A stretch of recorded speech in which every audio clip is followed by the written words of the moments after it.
2013년 3월 박근혜 정부 첫 국정원장이었던 남재준 전 국정원장 7인회라는 측근 모임을 갖고 있었는데요. 매주 수요일 회의를 열고 현안 검토, 대응 방향 설정 이런 결정들을 해온 것으로 확인이 됐습니다. 네. 이 7인회 멤버에 바로 그 장호중 감찰실장이 포함이 돼 있고 변창훈 법률보좌관도 포함이 돼 있었어요. 네. 그리고 오아무개 국정원장 특보, 고아무개 국방보좌관, 조아무개 감사관, 변화부개 정보기서관, 하경준 대변인 이 국정원 내부에서 다들 내로라는 실세들이 모여 있었습니다. 네. 그 아까 말한 그 현안 TF 가짜 사무실도 만들었던 현안 TF도 바로 이 7인회의 결정에 따라서 꾸려진 것으로 파악이 되고 있는데요. 네. 그뿐만 아니라 남북 정상회담 회의록을 2급 비밀이었는데 일반 문서로 재분류하면서 여당 정보위원들에게 당시 여당이라고 하면 새누리당이죠. 그렇죠. 네. 네. 이 방침도 7인회 회의에서 결정된 것으로 확인이 됐습니다. 네. 그래서 이 당시 아시다시피 이렇게 그 김무성 등이나 이런 사람들에게 공유가 돼가지고 이 노무현 전 대통령의 어떤 그런 그 정치적 성향 그걸 공격하기 위해서 공개됐던 그 남북 정상회담 회의록이 다름이 아니라 남재준 국정원장 산하에 있던 그 7인회의 공작으로 공개가 된 거다. 그게 이제 이게 2012년 대선 때 김무성이라는 사람이 유세를 막 하면서 그걸 줄줄 읽는단 말이에요. 그렇죠. 이 남북 정상회담 대화록이라는 것을. 줄줄 읽고서는 이제 이게 뭐 NLL을 노무현 전 대통령이 김정이라고 얘기를 하고 팔아넘기려고 했다 거의 이런 얘기를 막 쭉 하면서 논란이 막 됐는데 이것도 디스펙트에서 되게 여러 번 했던 것 같아요. 진짜. 네, 그때부터 국정원이다 그랬는데. 네. 그래가지고 그게 이제 뭐 저 대화록의 출처는 뭐며 이게 논란이 막 되고 그래서 뭐 정문원이라 그때 찌라시라고 그랬었죠 김무성이 처음에. 재판에 네, 가서는 내가 그걸 뭐 저 원본을 본 게 아니라 뭐 그냥 뭐 찌라시나 뭐 하고 근데 이제 이게 뭐냐면 이게 이명박 정부 때 국정원이 노무현 전 대통령 당시에 대북 정책을 비판하기 위하여 공작을 해서 이제 보고서를 만들었다는 거예요. 2007년 남북 정상회담 그 내용을 가지고 검토를 해봤는데 이런저런 문제의 소지가 우리가 주장할 수 있을 것 같고 이걸 정치 쟁점화 시킬 수 있다라는 걸 가지고 계속 청와대에 보고를 한 것이고 그때 청와대에서 보고를 받았던 라인이 이제 비서실장 그다음에 뭐 대외 하여튼 외교안보 관련한 이 비서실 그리고 거기에 소속된 이제 행정관 이런 사람들이고 그중에 한 사람이 우리 위대한 김태효 이 전략 비서관인가 그렇죠. 뭐 이 양반인데 아무튼 그렇게 해서 계속 이제 보고가 이루어졌고 그게 이제 박근혜 정권 때 오면서 이게 무슨 국정원 댓글 사건하고 같이 엮여가지고 계속 막 문제가 되고 엄청 얘기가 많이 나오면서 김무성이 떠든 것하고 같이 엮여갔고요. 그러면 이게 이렇게 논란이 되고 있으니 우리 국정원이 말입니다. 이 갖고 있으니까 2007년 남북정상 죄송합니다. 침이 막 쳐네. 침이 엄청나게 큰 게 쳤어. 야 이게 갖고 있으니까 우리 국정원이 그러면 이것을 한번 공개해 보지요. 그럼 그게 남북 정상회담 회의록인데 그걸 어떻게 대통령 기록물 어떻게 공개하냐 이랬는데 남재준 원장이 우리가 갖고 있는 거는 뭐 그 대통령 기록물은 아니고 뭐 하여튼 우리 공개할 수 있으니까는 공개해서 논란을 종식시키자 이라고 공개를 딱 했거든요. 네. 근데 그게 다 사실은 하나로 연결된 그렇죠. 네. 이런 정치적 방침이었다는 거죠. 네. 자, 이렇게 그 국정원 파견 검사들의 온갖 그 문제들이 공개되면서 아까 제가 이제 저희가 초반에 말씀드렸던 것처럼 그 국정원 변호인을 맡았던 그 법조인이 자살을 했잖아요. 그리고 바로 연이어서 또 이 국정원 파견 검사 아까 저희가 몇 번 말씀드렸던 그 변창훈이라고 하는 검사가 스스로 목숨을 끊는 일이 발생했습니다. 그 내용은 어떤 건지 설명을 좀 부탁드립니다. 네. 변창훈 검사가 지난 6일 오후 2시 30분께 서울 서초동의 한 법무법인 사무실 건물 4층 화장실에서 창문을 통해 투신해서 바닥으로 떨어졌습니다. 네. 그는 지난주 검찰의 구속영장 청구에 따라 이날 오후 3시 서울중앙지법에서 열리는 영장실질심사를 앞두고 있었는데 이 법인에서 상담을 받고 있었다고 합니다. 네. 변 검사와 상담을 하던 변호사도 상담 중에 이제 화장실에 다녀오겠다고 하니까 이제 별다른 낌새를 느끼지는 못했다고 경찰에 진술을 했습니다. 네. 유서는 발견되지 않았고요. 네. 그 아내와 같이 이 법률 상담을 받고 있다가 갑작스럽게 화장실에 가고 난 뒤에 이제 그 화장실에 있는 좁은 창문으로 5층 높이더라고요. 거기서 뛰어내려서 숨진 건데 그래서 당시에 이제 아내도 엄청나게 충격을 받았다 뭐 이런 내용들이 보도가 되고 이러면서 지금 이제 현직 검사가 이제 검찰 조사를 앞두고 스스로 목숨을 끊은 일이라고 하는 것이 초유의 일이기 때문에 검찰 내부가 검찰 내부가 지금 엄청나게 술렁거리고 있고 그러니까 국정원 소속 변호사가 차 안에서 돌아가신 게 얼마 전이었는데 그렇죠. 지난달 검사가 30일이었으니까. 이번에는 투신을 해버리니까 네. 이게 또 약간 역풍이 불지 않겠느냐 하는 얘기가 나오고 실제로 보수 언론에서는 약간 역풍의 계기로 쓰려는 것 같고 지금 네. 뭐 거의 뭐 물 만난 고기죠. 뭐 이게 봐라 이거 봐라.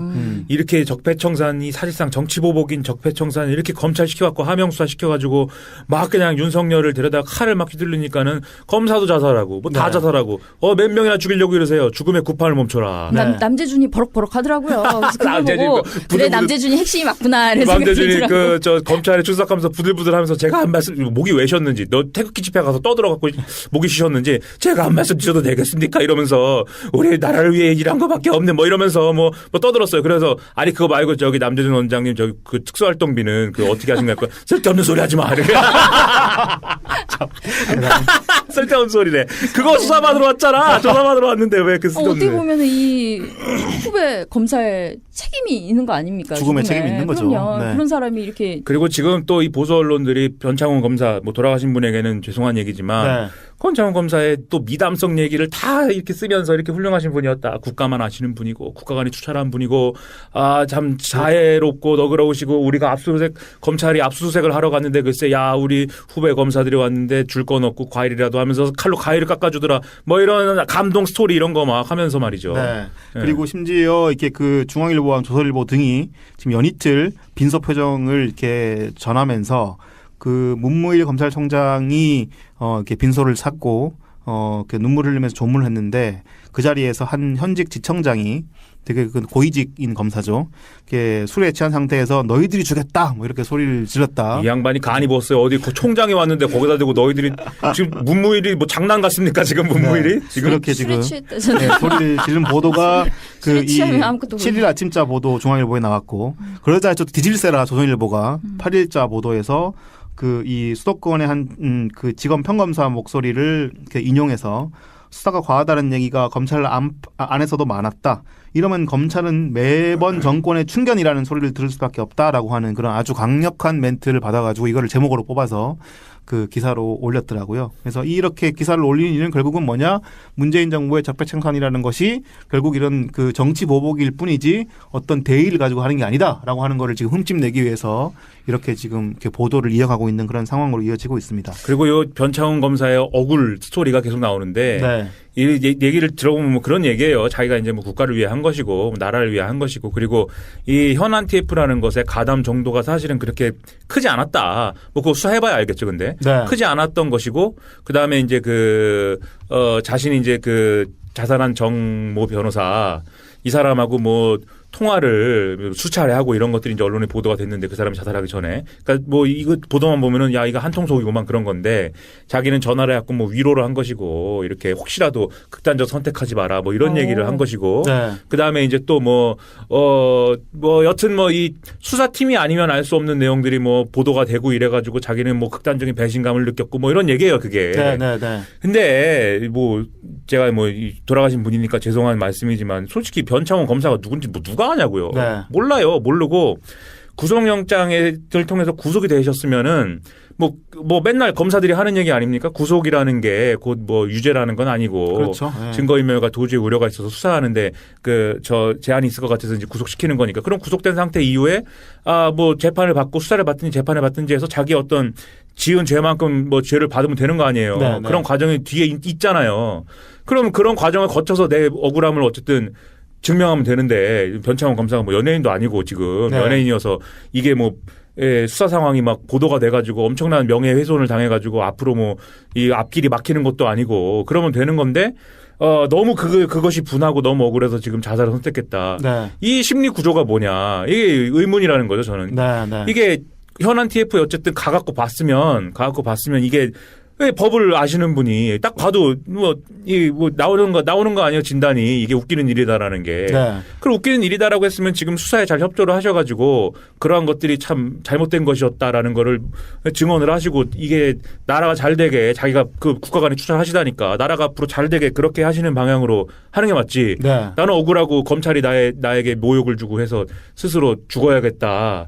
그런 생각을 했다는 것은 사실은 이제 이해하기 어렵다는 거죠. 일반적으로는 좀 상식적으로 네. 대중들에게 이해받기가 좀 힘든 그런 선택이다. 뭐 이렇게. 그리고 검찰의 태도도 뭐 네. 이게 이런 식으로 나오는데 뭐 변창원 검사와 유족들은 그렇다 치자고요. 본인과 당사자의 입장이니까 뭐 억울할 수 있어요. 유족들이야 뭐 이렇게 네. 좀 막 감정적으로 막 네. 이렇게 분노를 표출할 수 있죠. 그런데 그렇죠. 이제 그 검사들이 네. 니네는 뭐냐고요, 다른 검사들은. 다분히 정치적인 어떤 그런 네. 그 얘기들을 하고 여기 나와가지고 있는데. 우리 너무 억울하고 그 검사들한테 수사받으면서 억울한 사람 얼마나 많았습니까? 얼마나 많았죠. 그리고 네. 그 뭐라 그러죠? 그 뭐 언론에다 막 지금 수사 뭐 하고 있는 거 막 유출하는 거? 네, 네. 피의 사실 네, 네. 공표. 네. 피의 사실 공표 이런 것 때문에 골치 썩은 사람 얼마나 많습니까? 네. 노무현 전 대통령도 그런 사례고 네. 우리 운동권들도 엄청나게 많이 당한 일인데 네. 예? 뭐 자기들이 되니까는 물론 피의 사실 공표를 함부로 하면 안 되는 거지만 네. 그렇게 막 하면 안 되는 거죠. 그리고 영장 청구 같은 경우도 네. 그러니까 그 이게 증거 인멸 우려, 네. 도주 우려 이런 것들 이 영장 신청에 대한 사유가 명확하게 있잖아요. 네. 근데 그런 거 없이 그냥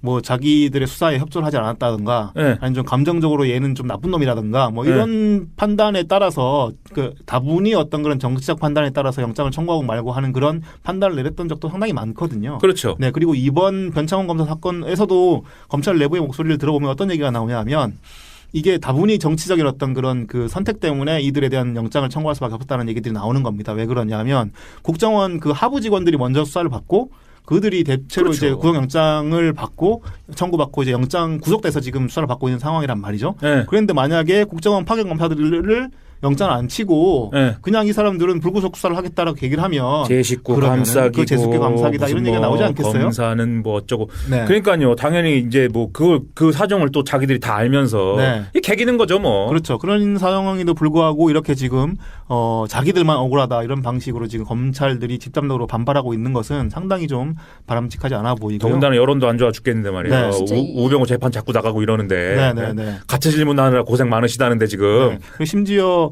뭐 제가 계속 숨진 분 얘기를 들어서 죄송합니다만 변창훈 검사가 상담을 받았던 그 법무법인에 소속된 변호사가 우병우 사단의 일원이었던 분이기도 하다는 얘기까지 지금 나오고 있기 때문에 그래서 계속 지금 이런 뭐 물론 변호를 받는 건 당연히 개인의 권리입니다만은 그런 부분이 이제 본인의 억울함만 계속 호소하는 방식으로 수사를 진행시키려고 했다면 그건 좀 문제가 아니었나. 왜냐하면 이게 앞서도 저희가 충분히 보도를 드렸지만 너무나 이 구체적으로 내용들이 나와 있고 그 검찰의 자기의 고향인 검찰의 수사를 법률적으로 아주 그냥 법적인 어떤 로펌이 되면 어떡하냐고요.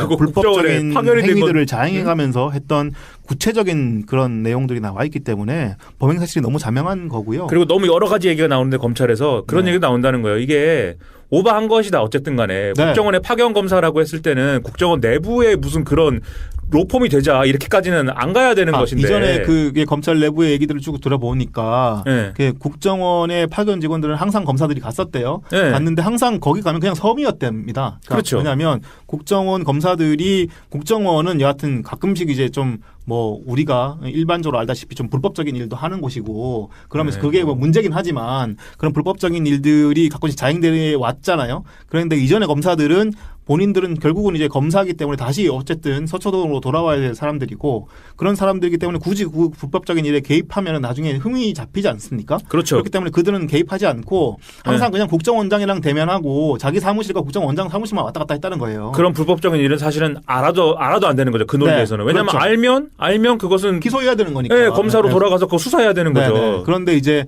그렇게 개입하지 않고 항상 섬처럼 지내왔고 그래서 국정원 내부에서도 거의 검사들은 그냥 여기 왔다가 놀다 가는 사람 이렇게 판단했던 건데 이들은 그러니까 여기에 깊숙이 개입을 하고 로펌이 직접적으로 되시고. 수사가 되고 또 아까 양지회 말씀드렸다시피 좋고. 또 역시 뭐 돌아가신 분한테 죄송하지만 변창훈 검사 같은 경우는 장호중 그 지검장과 함께 그 남재준의 치진회까지 소속되어 있었다 이런 얘기까지 나오고 있는 거니까. 그런 영장을 어떻게 청구를 안 네, 하면 너무 깊숙이 개입돼 있었어요. 네. 그거 어떻게 합니까 이거? 네, 그래서 이게 지금 아까도 말씀드렸지만 검찰 내에서 이렇게 조직적으로 지금 마치 이번 수사가 어떤 정치 보복의 차원이라고 설명하면서 그 윤석열 지검장의 흠집내기를 시도하고 있는 그런 모습들은 오히려 더 자기네들의 어떤 정치적 파벌성을 보여주고 있는 증명하고 있는 그런 모습이 아닌가 이런 생각이 드는 거고요. 변 검사와 상담을 하던 변호사도 상담 중에 이제 화장실에 다녀오겠다고 하니까 이제 별다른 낌새를 느끼지는 못했다고 경찰에 진술을 했습니다. 네. 유서는 발견되지 않았고요. 네. 그 아내와 같이 이 법률 상담을 받고 있다가 갑작스럽게 화장실에 가고 난 뒤에 이제 그 화장실에 있는 좁은 창문으로 5층 높이더라고요. 거기서 뛰어내려서 숨진 건데, 그래서 당시에 이제 아내도 엄청나게 충격을 받았다, 뭐 이런 내용들이 보도가 되고, 이러면서 지금 이제 현직 검사가 이제 검찰 조사를 앞두고 스스로 목숨을 끊은 일이라고 하는 것이 초유의 일이기 때문에 검찰 내부가 검찰 내부가 지금 엄청나게 술렁거리고 있고, 그러니까 국정원 소속 변호사가 차 안에서 돌아가신 게 얼마 전이었는데, 그렇죠. 지난달 검사가 30일이었으니까 추신을 해버리니까 네. 이게 또 약간 역풍이 불지 않겠느냐 하는 얘기가 나오고, 실제로 보수 언론에서는 약간 역풍의 계기로 쓰려는 것 같고, 지금 네. 뭐 거의 뭐 물 만난 고기죠. 뭐 이야 봐라 이거 봐라. 이렇게 적폐청산이 2013년 3월 박근혜 정부 첫 국정원장이었던 남재준 전 국정원장 7인회라는 측근 모임을 갖고 있었는데요. 매주 수요일 회의를 열고 현안 검토, 대응 방향 설정 이런 결정들을 해온 것으로 확인이 됐습니다. 네. 이 7인회 멤버에 바로 그 장호중 감찰실장이 포함이 돼 있고, 네. 변창훈 법률보좌관도 포함이 돼 있었어요. 네. 그리고 오아무개 국정원장 특보, 고아무개 국방보좌관, 조아무개 감사관, 변화무개 정보기서관, 하경준 대변인, 이 국정원 내부에서 다들 내로라는 실세들이 모여 있었습니다. 네. 그 아까 말한 그 현안 TF, 가짜 사무실도 만들었던 현안 TF도 바로 이 7인회의 결정에 따라서 꾸려진 것으로 파악이 되고 있는데요. 네. 그뿐만 아니라 남북 정상회담 회의록을 2급 비밀이었는데 일반 문서로 재분류하면서 여당 정보위원들에게 당시 여당이라고 하면 공개하기로 새누리당이죠. 그렇죠. 예. 네. 이 방침도 7인회 회의에서 결정된 것으로 확인이 됐습니다. 네. 그래서 이 당시 아시다시피 이렇게 그 김무성 등이나 이런 사람 뭐 어떻게 공개하냐 이랬는데 남재준 원장이 우리가 갖고 있는 거는 뭐 그 대통령 기록물은 아니고 뭐 하여튼 우리 공개할 수 있으니까는 공개해서 논란을 종식시키자 이래갖고 공개를 딱 했거든요. 네. 근데 그게 다 사실 하나로 연결된 그렇죠. 네. 이런 정치적 방침이었다는 거죠. 네. 자, 이렇게 그 국정원 파견 검사들의 온갖 그 문제들이 공개되면서 아까 제가 이제 저희가 초반에 말씀드렸던 것처럼 그 국정원 변호인을 맡았던 그 법조인이 자살을 했잖아요. 그리고 바로 연이어서 또 이 국정원 파견 검사가 저희가 몇 번 말씀드렸던 그 변창훈이라고 하는 검사가 스스로 목숨을 끊는 일이 발생했습니다. 그 내용은 어떤 건지 설명을 좀 부탁드립니다. 네. 변창훈 검사가 지난 6일 오후 2시 30분께 서울 서초동의 한 법무법인 사무실 건물 4층 화장실에서 창문을 통해 투신해서 바닥으로 떨어졌습니다. 네. 그는 지난주 검찰의 구속영장 청구에 따라 이날 오후 3시 서울중앙지법에서 열리는 영장실질심사를 앞두고 있었는데 이 법인에서 상담을 받고 있었다고 합니다. 네. 정책을 비판하기 위하여 공작을 해서 이제 보고서를 만들었다는 거예요. 2007년 남북 정상회담 그 내용을 가지고 네. 검토를 해봤는데 이런저런 문제의 소지가 우리가 주장할 수 있을 것 같고 이걸 정치 쟁점화 시킬 수 있다라는 걸 가지고 계속 청와대에 보고를 한 것이고 네. 그때 청와대에서 보고를 받았던 라인이 이제 비서실장 그다음에 뭐 대외 하여튼 외교안보 관련한 이 비서실 그리고 거기에 소속된 이제 행정관 이런 사람들이고 그 중에 한 사람이 우리 위대한 김태효 이 전략 비서관인가 그렇죠. 뭐 네, 이 양반인데 아무튼 그렇게 해서 계속 이제 보고가 이루어졌고 그게 이제 박근혜 정권 때 오면서 이게 무슨 국정원 댓글 사건하고 같이 엮여가지고 계속 막 문제가 되고 엄청 얘기가 많이 나오면서 김무성이 떠든 것하고 같이 엮여갔고요. 그러면 이게 이렇게 논란이 되고 있으니 우리 국정원이 말입니다. 이게 갖고 있으니까 2007년 남북정상 죄송합니다. 침이 막 쳐네. 침이 엄청나게 큰 게 쳤어. 야 이거 갖고 있으니까 우리 국정원이 그럼 이것을 한번 공개해 보지요. 그럼 그게 남북 정상회담 회의록인데 그걸 어떻게 대통령 기록물에게 공유가 돼가지고 이 노무현 전 대통령의 어떤 그런 그 정치적 성향 그걸 공격하기 위해서 공개됐던 그 남북 정상회담 회의록이 다름이 아니라 남재준 국정원장 산하에 있던 그 7인의 공작으로 공개가 된 거다. 그게 이제 네. 이게 2012년 대선 때 김무성이라는 사람이 유세를 막 하면서 그걸 줄줄 읽는단 말이에요. 그렇죠. 이 남북 정상회담 대화록이라는 것을 줄줄 읽고서는 이제 이게 뭐 NLL을 노무현 전 대통령이 김정이라고 얘기를 하고 팔아넘기려고 했다 거의 이런 얘기를 막 쭉 하면서 논란이 막 됐는데 이것도 디스펙트에서 되게 여러 번 했던 것 같아요. 네, 진짜. 그때부터 그렇죠. 국정원이다 그랬는데. 네. 그래가지고 그게 이제 저 대화록의 출처는 뭐며 이게 논란이 막 되고 그래서 뭐 정문원이라 그때 찌라시라고 그랬었죠 김무성이 처음에. 재판에 네, 가서는 내가 그걸 뭐 저 원본을 본 게 아니라 뭐 그냥 뭐 찌라시나 뭐 하고 근데 이제 이게 뭐냐면 이게 이명박 정부 때 국정원이 노무현 전 대통령 당시에 대북 정